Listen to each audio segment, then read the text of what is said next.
Nagbahagi ng kanyang saloobin si Sara Labati matapos niyang ipagdiwang ang kanyang ika-31 kaarawan noong October 9, 2024 sa kanyang Instagram broadcast channel kahapon October 14, 2024. Naglinay nila si Sara tungkol sa estado ng kanyang buhay ngayon.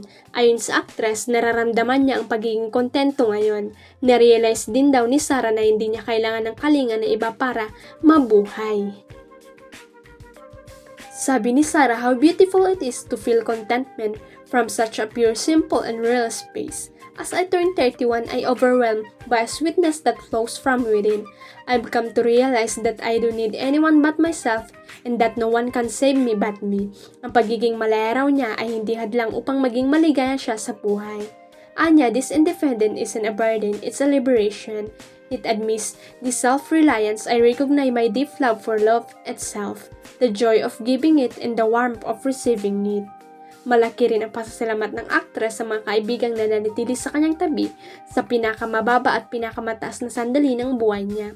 Dagdag ni Sara, my heart fills with gratitude for the few real friends I've made, friends who have stood by me through my lowest lows and most beautiful highs.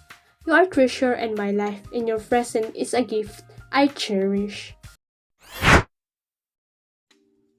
May dalawang aktres na gustong makasama ni Marian Rivera sa susunod niyang acting project na bet niyang magkontrabida. Pagkatapos ng matagumpay niyang mga pelikula na Rewind noong 2023 at Balota ngayong 2024, wish ng kapuso primetime queen na makagawa muli ng makabuluhang movie in the future. Sa nakarang episode ng Fast Talk with Boy Abonda, natanong si Marian kung sino-sino pa ang gusto niyang makatrabaho sa mga susunod niyang acting projects. Unang binanggit ng YP ni Dingdong Dantes ang pangalan ng mga kapwa-kapuso star na sina Glyza De Castro at Katrina Halili. Silang dalawa kontrabida ko, laban ako. Gusto rin daw makasama ni Marian ang mga BFF niyang sina Annie Fileo at Bubay at syempre sana raw ay mabigyan uli siya ng pagkakataon na makagawa ng pelikula with her husband Dingdong Dantes. Isa pa sa nabanggit ng award-winning actress ay ang kapuso actor na si Gabby Eigenman na nakasama niya noon sa hit kapuso series na Marimar at sa huling serye niya sa GMA7 na My Guardian Alien.